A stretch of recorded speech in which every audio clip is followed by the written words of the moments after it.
なぜか彼は私から離れていく。そう感じたことはありませんか？あなたは賢く、自立していて、誰の助けもいらない。周囲から見れば、まさに理想的な強い女性です。しかし、ユング心理学はこう警告します。強さは魅力であると同時に、無意識の壁にもなりうると。現代社会は女性の自立を称えます。経済的にも精神的にも自分で立てる女性は、尊敬され、憧れられます。しかし恋愛の場面では、その強さが時に男性の本能的欲求を静かに封じ込めてしまうのです。男性の無意識には、自分の存在意義を確認したいという深い欲求があります。それは必要とされたい、守りたいという形で現れます。ところが、強い女性が全てを自分でこなし、好きを見せない場合、彼はその欲求を満たす場を失い、距離を取り始めます。ユング心理学では、男性の中にはアニマ、内なる女性性が、女性の中にはアニムス、内なる男性性が存在するとされます。強い女性は、このアニムスがよく発達しており、論理的判断や決断力に優れます。これは社会では大きな武器になりますが、恋愛においては時に過剰なアニムスが、相手のアニマとの交流を阻害してしまうのです。好きとは弱さや不完全さを見せることです。それは欠点ではなく、無意識の交流を可能にする通路です。男性はその通路を通じて守りたい、支えたいという衝動を感じます。強い女性が全てを自分で抱え込み、その通路を塞いでしまうと、彼は本能的に自分は必要ないと感じてしまいます。多くの場合、強い女性が男性を遠ざけるのは意図的ではありません。むしろ、迷惑をかけないように、自分の問題は自分で解決しようという誠実さからです。しかし、その誠実さが無意識の領域で感情の共有を遮断してしまうのです。あなたは今までに強くあろうとした結果、距離ができてしまった関係を経験したことがありますか？その時、相手はどんな反応をしましたか？ぜひコメント欄で教えてください。ユング心理学では、人間関係の深まりは、感情の交換によって起こるとされます。これは単なる会話や情報のやり取りではなく、無意識レベルでの感情の受け渡しです。強い女性が自分の弱さを見せないことで、男性はその感情の通路を見失います。結果として、彼の中で、この人の中に入っていけないという感覚が芽生え、距離を置く行動へとつながっていくのです。男性心理には非常に根源的な欲求があります。それは自分の存在が相手の人生に影響を与えていると感じたいという欲求です。この欲求はただ称賛されることでは満たされません。例えば、あなたが何かに悩み、彼の言葉や行動で少しでも救われたと感じるとき、彼は自分は役に立てたと深く感じます。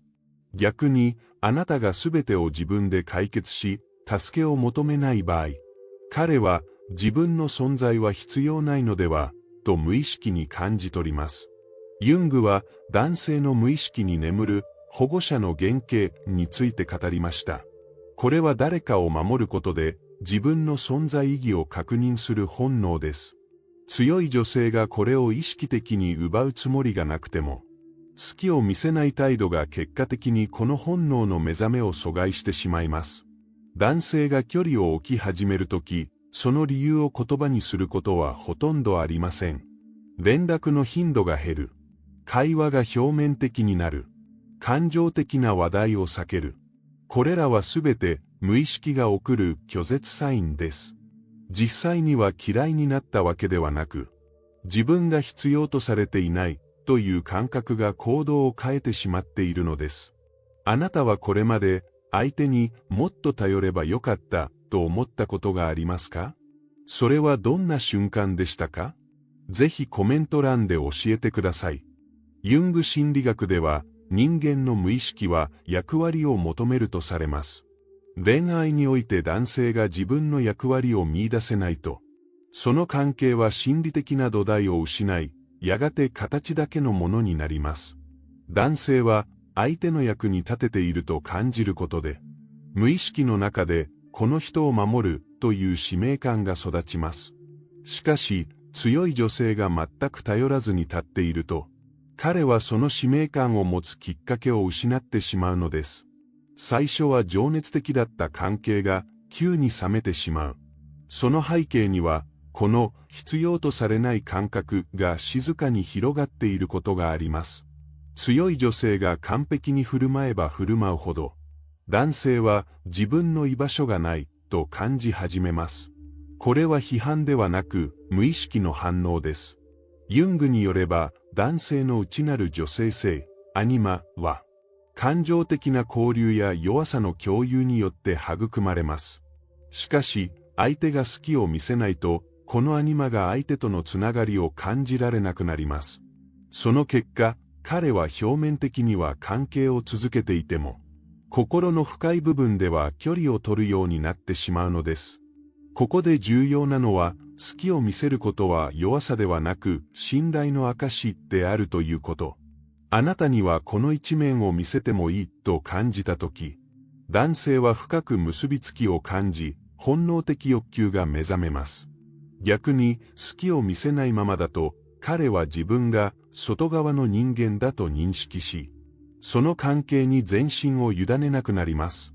あなたは、信頼できる相手にだけ見せる自分の一面がありますか？それはどんな時に現れますか？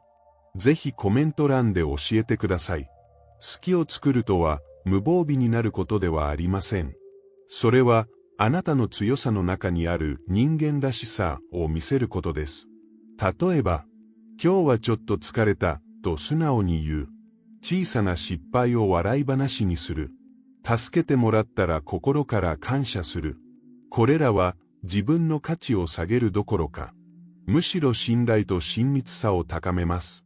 ユングによれば、好きを見せる行為は、ペルソナ、社会的仮面を少しだけ外す行為です。仮面を外した瞬間、人は本来の自分を少しだけさらけ出し、相手に自分も同じ人間だという感覚を与えます。この瞬間、無意識同士の距離が一気に縮まります。男性は相手から信頼され、頼られることで、本能的な守護者の原型が目覚めます。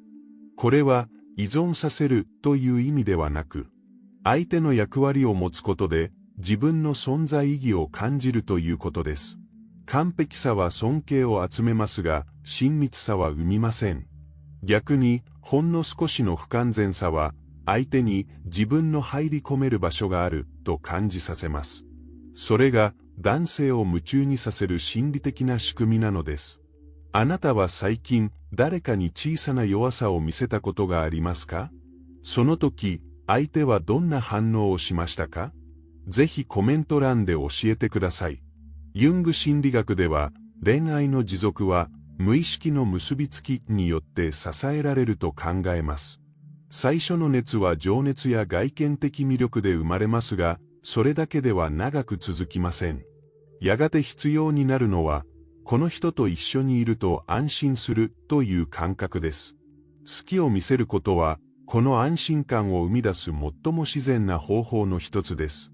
それは相手に対して、自分は完全でなくてもいいと思わせ、互いの心を緩める働きをします。男性は守りたい相手にこそ惹かれます。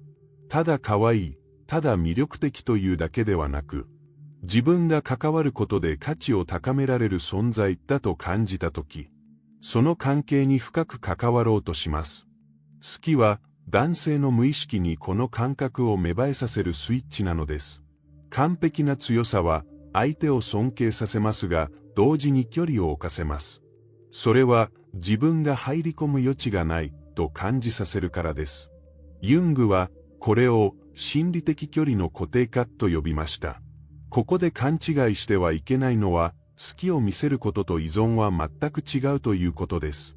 依存は相手のエネルギーを奪いますが、好きは相手のエネルギーを生かし、循環させます。次のブロックでは、このエネルギーの循環が恋愛関係をどのように活性化し、相手を夢中にさせ続けるのかを具体的に掘り下げていきます。あなたは誰かと関わる中で、この人といると自分が生き生きすると感じた経験がありますか？それはどんな相手でしたか？ぜひコメント欄で教えてください。ユング心理学では、良好な関係はエネルギーの相互循環によって維持されると考えます。一方が与え、一方が受け取るだけの関係は長続きしません。与えることも受け取ることもできる関係こそ、無意識の深い結びつきを生みます。強い女性が好きを見せることで、男性は与える機会を得ます。そしてその瞬間、彼の中でエネルギーが循環し始め、その関係に活力が戻ります。外見やステータスも魅力の一部ですが、男性が本能的に惹かれ続けるのは、感情のやり取りから得られる充足感です。これは理屈ではなく感覚であり、好きを見せることで初めて成立します。ユングは、人と人の間には、相互作用の場が存在すると言いました。そこでは、互いの影響が無意識的に行き来し、関係の深さが形作られます。好きはその場を広げ、交流を活性化させる入り口となります。小さな弱さを見せ、それを受け止めてもらう。この経験は、無意識の中で、この人は自分を拒絶しないという確信を育てます。そしてこの確信こそ、長期的な魅力の土台です。あなたは、どんな時に、この人なら自分を受け止めてくれると感じますか？その瞬間を、ぜひコメント欄で教えてください。ユング心理学では、人が深く愛着を感じる相手には、安全感と刺激の両方が必要だとされます。安全感は、この人は自分を拒絶しないという確信から生まれ、刺激は、この人といると自分が成長するという感覚から生まれます。好きを見せることは、この両方を同時に満たします。弱さを見せることで安全感を与え、それを受け止め合う中でお互いの成長が促されるからです。男性が夢中になるのは、相手が特別に美しいからだけではありません。むしろ、この人といると自分の本当の姿でいられるという感覚が支配的です。この感覚は無意識の領域で形成され、時間とともに強固になります。完璧な人間像は憧れを呼びますが、愛着は呼びません。小さな失敗や予想外の弱さを見せた瞬間にこそ、相手の心は深く動きます。ユングはこれを影を共有する瞬間と呼びました。関係が長く続くと情熱が薄れるのは自然なことですが、この影の共有がある関係では、その情熱は形を変えて続きます。それは燃えるような恋ではなく、魂が安らぐ温かい火として残り続けるのです。次のブロックでは、この温かい火がなぜ男性を長期的に引きつけ、あなたを唯一無二の存在にするのかを解説します。あなたは今までに、この人とならずっと一緒にいられると感じた経験がありますか？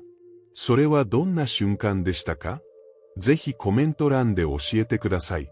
ユング心理学では、関係を唯一無二にするのは、無意識の深層での安らぎだとされます。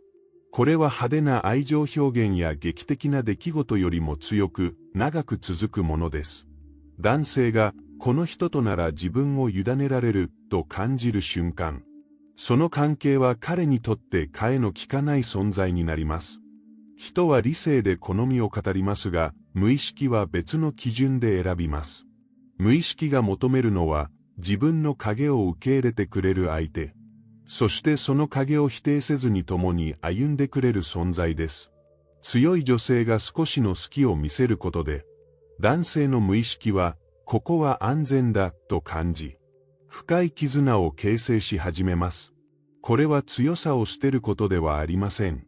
むしろ、自分の強さを土台にした柔らかさを持つことです。ユングはこれを、統合された自己と呼び、これこそが人を本能的に引きつける魅力だと述べました。では、あなたはどんな時に自分の柔らかさを見せていますか？そして、どんな相手にその一面を委ねていますか？今、この動画をどこから見ていますか？そして、この物語を聞いてどんな気持ちになったでしょうか？ぜひコメント欄で教えてください。あなたの物語が他の誰かの心を温めるきっかけになるかもしれません。もし今日の話があなたの心に響いたなら、いいねとチャンネル登録で、これからも一緒に、影と光の物語を紡いでいきましょ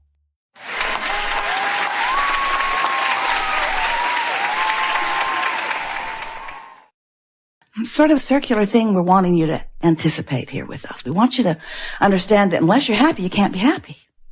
And that might be hard to hear. Because it seems sort of stupid. But if you'll just play that in your mind for a little while, if I want to be happy, I've got to be happy. If I want to be happy, I've got to be happy. Because, you see, if you say, if I want to be happy, I need $1 million in the bank, there might be a little lag time. Maybe a little. I can't be happy till my lover comes to me. Well, there might be a little lag time. But if you get it into the context of something that you can do something about, I can't be happy until I'm happy. Well, I could be happy if I would try just a little bit. I could be happier. I sure could be happier. I sure could. I have the ability to focus myself into feeling better. And we so want you to understand, you are vibrational beings, and the way you feel are your vibrational indicators. And as vibrational beings, you are broadcasting a signal that law of attraction is responding to. So if the signal that you are broadcasting is giving you a happy feedback, then that means you're broadcasting a signal that's being answered by signals that will eventually bring you the manifestation that will make you happy. But if you wait until you've received the manifestation in order to be happy, then you hold yourself in a holding pattern and the good stuff doesn't come. And it could be here today. Everything that you want, every single thing, everything that you or anyone wants or has ever wanted or ever will want, everything that you want is because you think you will feel happier in the having of it. And if you could show yourself that you could feel happier right here and now, even without the manifestation, if you have the capacity to generate a vibration that in generating the vibration produces a relationship between the vibration the source within you is generating. Did you catch all that? We'll back up and give that to you again. Source is always broadcasting a signal, and you are always a receiver of that signal, and you are always broadcasting a signal. And those two signals are making music. Sometimes it sounds good, sometimes it sounds bad. And so that vibration, there's a discord in the vibration or a harmony in the vibration. There's an allowing in the vibration or a resistance in the vibration. And your emotions are your indicator of all of that. So if you decide that you're going to be aware of what music you're playing, and if you care about the happy music playing within you, then that means you care about what you're thinking, and therefore you begin to gain control of your thoughts, and therefore of your vibrational broadcast, and therefore of your point of attraction, and therefore of everything that comes back to you. You see how it works?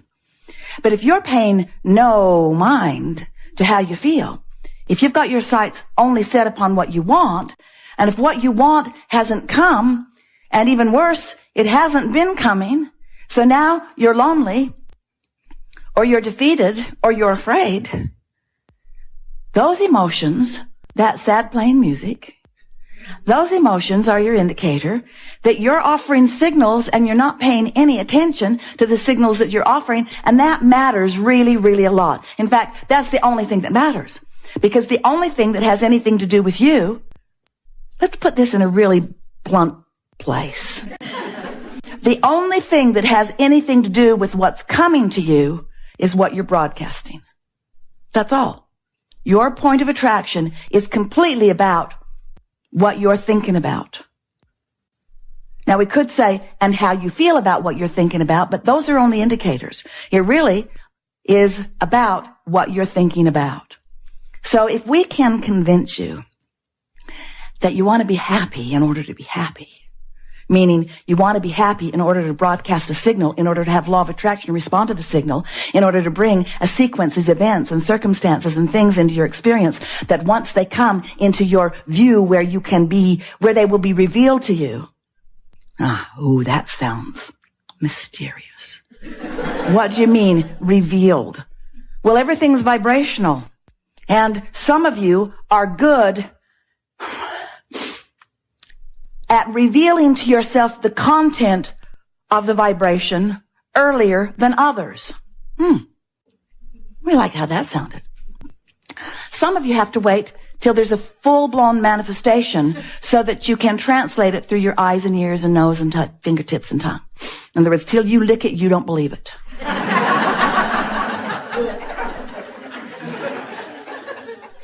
But some of you have the ability to discern vibrational content, to experience the revelation, to reveal to yourselves the vibrational content before you have to see it, hear it, smell it, taste it, touch it. Some of you are able to feel it emotionally.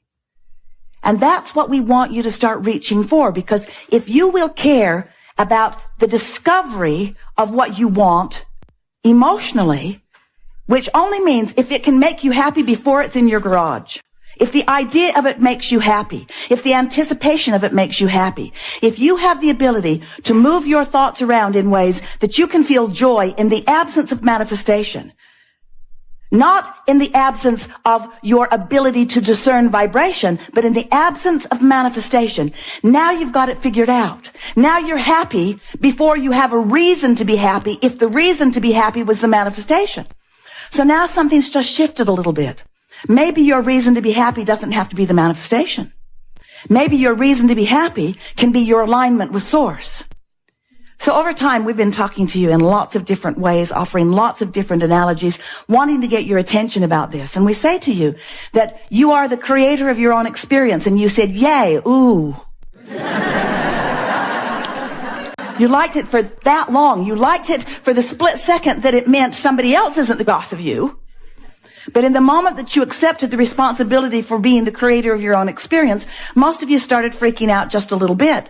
Well, what does that mean? I'm the creator of my own experience. That can't possibly be true, because there are things in my experience that I don't want, and there are things not in my experience that I do want. So clearly there's something else going on. I am not the creator of my experience. And we say, yes, you are. You're just not the wise, deliberate creator of your experience. You're just not the intuitive, knowing creator of your experience. You're the creator of your experience by default, which means you're running around looking at things wanted, looking at things not wanted, offering vibration all over the place, broadcasting signals, having no idea of the signal that you're broadcasting, justifying every single one of them because that was a really bad person who did a really bad thing to me, and I'm perfectly...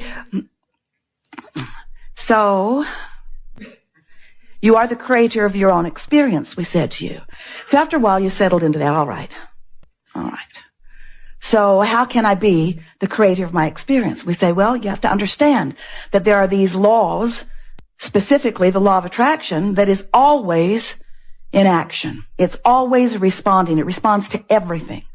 And it brings together those things that are like. And so you are the creator of your own experience, meaning you are the attractor of your own experience, meaning you are the broadcaster of a signal constantly that is being answered. And the way your life is playing out is in response to what you've been broadcasting. And then we began explaining to you that the contrast that you think you don't like, even today, some of you have been around a long time and you still don't like contrast. And yet contrast is your best friend. It is all of our best friends, because it is necessary in order for the new idea to be created, for the new idea to be considered, for the new idea to hatch within us. So the contrast helps you know what you don't want, which helps you to know what you do want. And you say, big deal. Knowing what I do want, knowing what I don't want, doesn't get me any closer to getting what I do want. It just helps me know what I don't want and know what I do want. And we say, but if you understood that every time you have that deciphering thing happen within you, that there is a rocket of desire that is launched, and you say, big deal. I've launched a rocket of desire, but it's elusive. And we say, Doesn't have to be. You say, but it is. We say it doesn't have to be. You've launched a rocket of desire, which is held in a holding pattern, which we are calling your vortex of creation. You say, sounds all right, but where is it? I can't see it. And we say, we can see it. And you say, well, we're glad you can see it, Abraham, but we can't see it. So you're telling me that everything that I want is in this vibrational vortex. We say yes, and it gets better. Law of attraction is calling all things that are a vibrational match to it. So it is expanding and becoming more and more exactly what you are wanting. And further, your inner being, oh yeah, that other part of me that I can't see. Yeah. Your inner being, the non-physical part of you, stands in that vortex where I can't see anything. Yes. In that vortex, the vibrational version of everything that you want. And again, you say to us, we've been listening to you for a long time. You think we don't hear everything you say. We hear everything you say. You complain a lot. My vortex is full of all that I've become. Well, how do I see it like you see it? How do I know it like you know it, Abraham? And we say, you have to prepare yourself to understand it vibrationally first, which means you have to let it reveal itself to you emotionally first. You got to feel it. You got to feel happy about it. You got to feel eager about it. You got to feel believing of it. You got to feel certain of it. You got to feel trusting of it. You've got to believe in the process that is causing your expansion. But even more, you've got to believe in your ability to use your emotional guidance system to help you tune to the frequencies that allow what's in your vortex to reveal itself to you. Now, those aren't the most accurate words. It's not about what's there revealing itself to you. It's about you preparing yourself to see it. It's about you preparing the frequency of yourself so that you can see it. Now, we know this has got to sound strange to somebody that's just listening in to us, because you've got this reality going on and you're so good at deciphering it through your physical senses that you don't even know you're doing it. You don't know that you are a vibrational interpreter, that what you see is vibrational interpretation and what you hear is vibrational interpretation of vibration, of energy, of frequency. Your fingertips are interpreting vibration. That's why you feel and smell and taste. But your emotions interpret too. Your emotions interpret in a more sophisticated, a more finely tuned way than your nose. Even among your physical senses, you know your dog hears and smells things that you can't. And in the smelling department, it's a good thing. So even among the physical beings, you know that you vary in your ability to translate vibration. You know you see differently and hear differently and smell differently. And so we want you to focus with us today, because this is the emphasis that you are ready to hear. We want you to figure out how to prepare yourselves to receive what you have been putting and are continually putting into your vortex. So we would like you, we know the vortex was never an analogy that was very pleasing to you, because we said everything you want's in there, just go in there with it. And you said, I'd like to go, but how do I get in there? The absence of what I want is apparently keeping me out. And so now we're wanting to explain to you that creation is about attraction, and attraction is about rendezvousing. When we say you create your own reality, we don't mean you look out into the world and you see something you want and then you go after it and you grab it and you bring it home and keep it. We don't mean creating like that. We mean establishing a vibrational pattern that keeps what you want coming to you on a continual basis. Not just occasionally, not just with peak experiences, but constant flowing, constant steady flowing, constant steady revelation of the good life that you are supposed to live, of the good life that you've carved out through contrast, of the good life that you've been sifting and sorting and asking for, of the good life that you have vibrationally chosen, but may in some cases not be vibrationally allowing or receiving. So now we began talking about the grid. The grid meaning your point of attraction. It's where you stand. It's what you're doing vibrationally. It's how you feel emotionally. It's your point of attraction. But mostly, as far as it relates to something that you can do something about, it means, how do I feel right here and now? So today we want to talk, in the hours that we are playing together, we want to talk about how you might do a better job, if you want to, of preparing your vibrational grid for the receiving of what's in your vortex. Because there is a manifestational point. There's a point where something that was a good idea and something that you're very excited about and something that you want and something that you've been calling future flows into your experience where you can see it, where you can experience it, where you can hear it, where you can smell it and taste it and touch it, you see. There is this manifestational point where what you've created vibrationally and what has been tended for in your vortex flows into your experience. And it's happening for you all day, every day. You are living in a manifested world.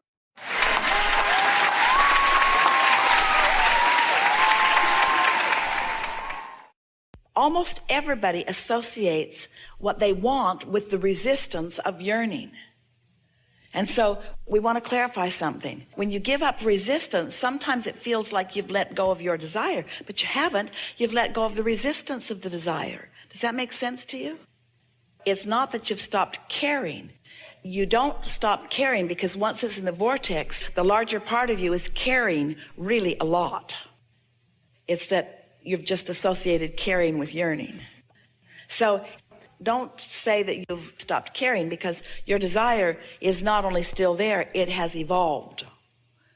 And so as your inner being is calling you from where you are to where you want to be, depending upon your level of resistance, your desire does look different. For example, let's say that you want prosperity, but you've been believing for a long time that you don't have the right occupation, or you don't have the right education, or you don't have the right placement in life, so you've got beliefs that don't allow you to move freely to this desire. So your inner being is calling you to the desire, but you can only translate it through the lens of your beliefs. So it changes continually. The more resistance you let go of, the more open-ended it all feels, and the more you begin to believe in the bigness of everything that you desire. So I'm getting closer to clarifying what I want, closer to vibrating in harmony with what I want, closer to getting what I want, closer to being in the receptive mode so that I am moving along to that sweet spot of what I want. Translating thoughts to things. Let's clarify this. So you've been putting things in the vortex and now it's bubbled into some significant, what you want to call dreams, or what some want to call goals. There's a lot there and it's big. You're putting more into it, more definition into it, more intricacy, more specifics into it. So it is morphing, but it's not changing so much that we even need to call it changing. It's just being shored up. It's just transmitting a stronger signal. It's just getting itself to be more ready for you to be ready for it. So the question isn't about what it's doing. Let's not talk about whether it's changing. Let's talk about your path of least resistance to it. Now, this was a new conversation that we just began having today in this strong way. It's your readiness that is changing, not your dream. Your dream is changing, but it was big a long time ago. In other words, it's time for you to begin letting it be yours. It's you that's changing. So, are you getting that? It's you that's changing. So if you could stop being unhappy about the situation that is causing you to make the change to get to it. Oh, there it is. Instead, you want to bless this resistance because that's what's helping you to make the change in you that's getting you all the way to these things that you really want, to all that you want to be. If you heard that, we are so happy. You are the one changing. You are becoming less resistant all the time. And you know how you're becoming less resistant? By moving through resistance. As you move through something that feels like a struggle, you make more definition about who you are and what you want. As things don't go quite the way you want them to, you more clearly define what you want. Now here's the thing. Your definition is not changing that. That's already there. What's changing is the resistance in you. Did you hear it that time? What's changing is the resistance in you.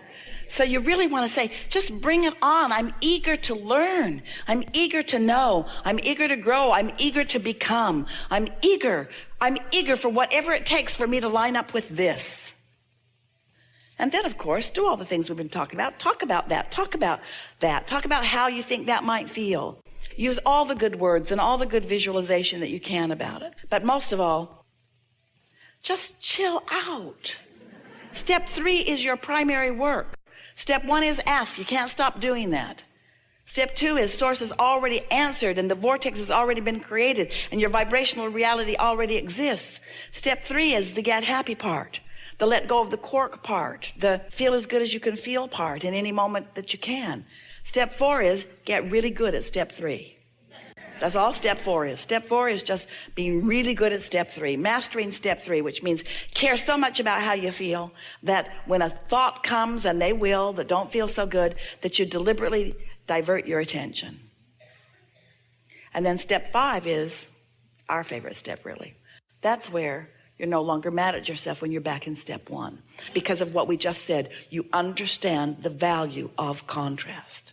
You understand how important the contrast is to the change in you that is necessary for the matching with what you've already created. We've never said that clearer. And yet, you're so quiet.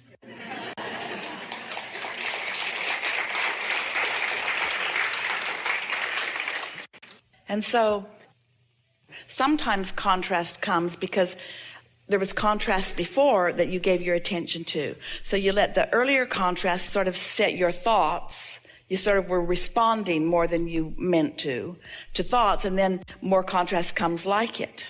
But in any case, every time contrast comes, there's clarification of desire. And anytime there's clarification of desire, there's a higher probability that you can hold your thoughts on what you want. There are many ways to approach life, but we're going to point out for you 2 basic approaches. And you fall into both categories. All of you fall more into the first category than the second, but these are the 2 primary categories of creation that most of you are experiencing. First one. I know what I don't want, so I know what I do want. I know what I don't want, so I know what I do want.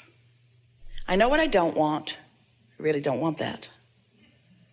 I know what I don't want. I really don't want that. Others don't want it either. A lot of us don't want that. I know what I don't want. I really know what I don't want. I don't want that, and I don't like this about it, or this about it, or this about it, or this. I want that, but I really know what I don't want. And so what happens is, I know what I don't want, which causes you to launch another rocket. But you know what you don't want, which causes you to launch another rocket. But you know what you don't want, which causes you to launch another rocket. So you've got this great expanse, this big time tug of war going on. And then finally, you know what you don't want, and you're so sick and tired of that you launch this huge rocket that gets your attention for a minute. But you can't get there easily because this is where your practice is. But that was so big that it calls you in a really strong way. But it's a really hard path because you've put so much resistance on the way. So it's really interesting, isn't it? The whole time that you're building this vortex that will call you, and in fact, a lot of the stuff that you've built your vortex out of is resistance. The very resistance that was necessary for you to build what you wanted is the resistance that holds you back from it, if you're not a good focuser. But if you're a good focuser, every time you know what you don't want and you know what you do want, you give your attention to that. So this is the distinction. You launch a rocket, you know what you don't want, you launch a rocket, you keep doing that. So there's a big extreme. It's like pulling a rubber band back. And when you let go of it, it goes really far. You say, oh boy, am I a good creator? That's one approach. That's what most of you do most of the time. Here's the other approach. Know what I don't want, know what I do want. Oh, that's nice. Yeah, I like that about that. That's really good. Know what you don't want, know what you do want. Oh, how lovely is that? I can think about that and talk about that. Yeah, I can line up with that. Know what I don't want, oh yeah, how lovely is that? Yeah, I can do that. Not the drama you like. It's not the drama you like. It doesn't get the attention that you think you want. Nobody's going to write a book about you. You have to suffer really a lot before they'll write a book about you. You have to overcome terrible stuff. But you can play it any way you want, We recommend a combination of all of that, but more of this, more of staying in your lane, more of feeling the rumble strip. When you get into your car, you know where your lane is. You know that you don't want to try to occupy the same space as another car. And when your wheels are on the rumble strip, you just naturally correct your steering. You don't make a big deal about it. You don't call someone, the rumble strips are here. I'm on the rumble strips. What do you think it means? What do you think I should do? I don't know. I don't know how they got here. I'm sure I was watching what I was doing. I'm just sure I was watching what I was doing. Nope. It just came out of the blue. Nope. Rumble strips are right there. What should I do? All four wheels are on the other side of the rumble strip. Yeah. That ever happened to you? Really? What happened? Oh, I'm in the ditch. What should I do? What? Watch the bridge? What? Getting a new body is so time-consuming. Once you go over that cliff, it's trouble.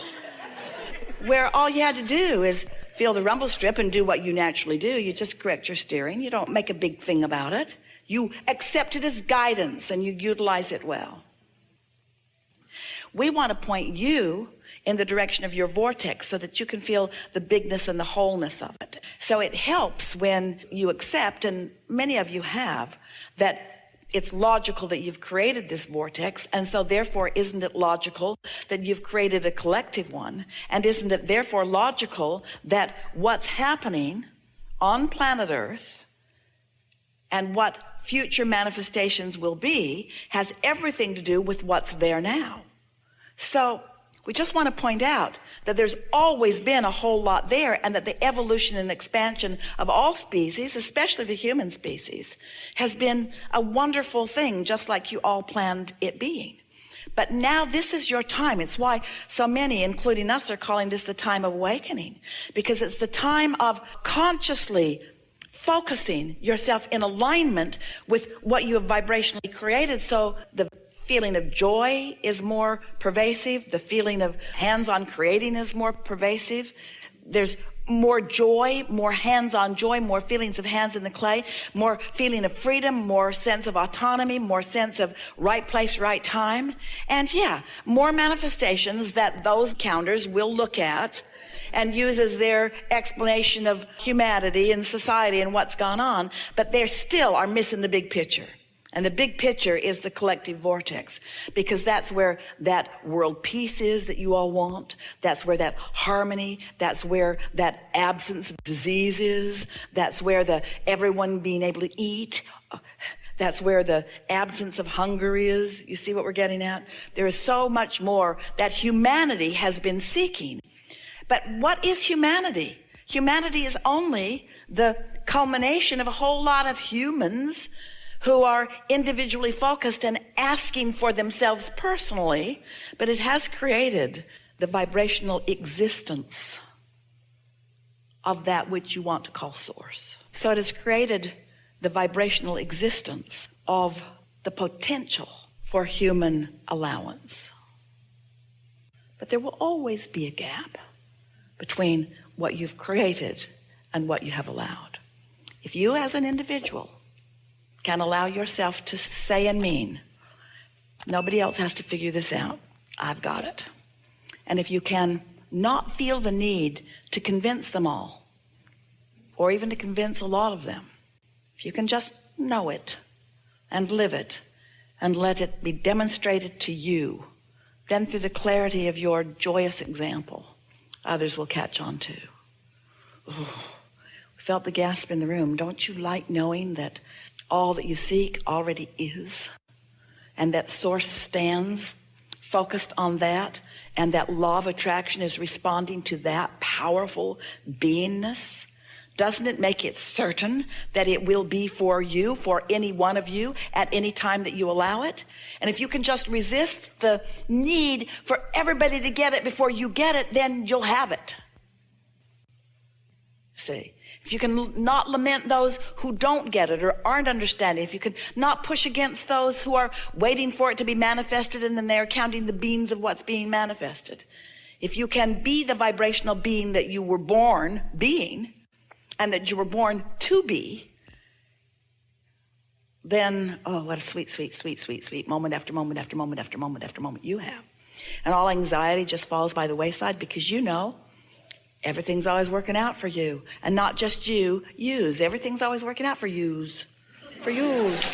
Everything's always working out for yous, for us. Everything's always working out for all of us, you see. And so, oh, isn't that nice? Don't you like knowing that?